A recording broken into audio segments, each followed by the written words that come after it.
महा उपाय। जैसा कि आप सभी जानते हैं, चतुर्मास प्रारंभ हो चुका है। चतुर्मास क्या होता है? चतुर्मास अर्थात 4 महीने का जो समय होता है उसे हम सभी चतुर्मास कहते हैं। इस चतुर्मास के दौरान भगवान श्री हरि योग निद्रा में चले जाते हैं। इस दौरान चतुर्मास में कुछ ऐसे कार्य होते हैं जिन्हें करने से 1000 अश्वमेध यज्ञ का फल प्राप्त होता है। पहले के समय में भगवान श्री राम जी ने अश्वमेध यज्ञ किए थे। वहाँ पर फिर दोबारा से बड़े बड़े महाराजा राजा हुए जिन्होंने अश्वमेध यज्ञ किया, परंतु इस कलयुग में, इस कली काल में अश्वमेध यज्ञ कर पाना बहुत असंभव सा है। इसलिए 1000 अश्वमेध की इतना फल यदि आप चाहते हैं तो कुछ उपाय हैं, 1-2 ऐसे उपाय हैं जिन्हें आपको अपने जीवन में अपनाना है। केवल 4 महीने के लिए भगवान श्री हरि योग निद्रा में, देवशयनी अभी एकादशी बीता हुआ है, परसों योग निद्रा में चलेंगे। अब देव उठनी एकादशी तक भगवान श्री हरि योग निद्रा में रहे। इस भी जितनी एकादशी पड़े उन सभी एकादशी का व्रत रहे, पहला उपाय। दूसरा, जब भी आप प्रत्येक दिन स्नान करिए तो स्नान करते समय स्नान के बाल्टी में आप काले तिल और आंवले का चूर्ण, यदि आंवला हो, आंवले का चूर्ण डाल करके उससे स्नान करिए तो मन से तन से पवित्र होंगे। वैसे तो बिल्वपत्र भी डालकर स्नान कर सकते हैं, परंतु बाथरूम आदि जगहों पर बिल्वपत्र डालकर स्नान न करें। खुले में स्नान करते हैं तो डालकर स्नान कर सकते हैं, बिल्वपत्र पैर से न लगे, बाथरूम आदि में न जाए।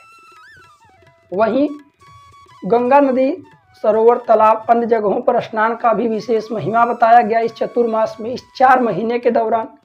इस चतुर्मास में आप यदि भूमि पे शयन करते हैं और एक बार पूरे दिन में एक बार अन्न ग्रहण करते हैं, अपने गुरु प्रदत्त मंत्रों का जप करते हैं, गुरु के द्वारा दिए गए मंत्र का जप करते हैं, या जितना हो सके अनुष्ठान पूजा पाठ आदि करते हैं, तो आपकी समस्त मनोकामनाएं पूर्ण होंगी। और इस दौरान, चतुर्मास के दौरान, आपको बैगन आदि सब्जियों का परहेज करना चाहिए। चतुर्मास में बैगन आदि सब्जियों का उपयोग भोजन में न करें। वहीं कुछ ऐसा भी प्रमाण है कि चतुर्मास में पत्तों पर भोजन करने का क्या महिमा है।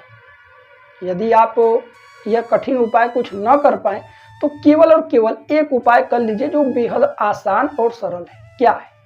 आपको पत्तों पर भोजन करना है। पद्म पुराण में भगवान शिव जी बता रहे हैं, किससे? नारद जी से।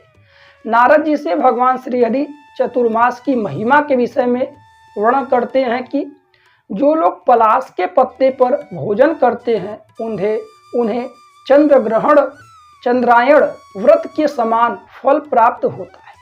और पलाश के पत्तों में एक बार भोजन करने पर त्रिरात्रि व्रत का पुण्य फल प्राप्त होता है।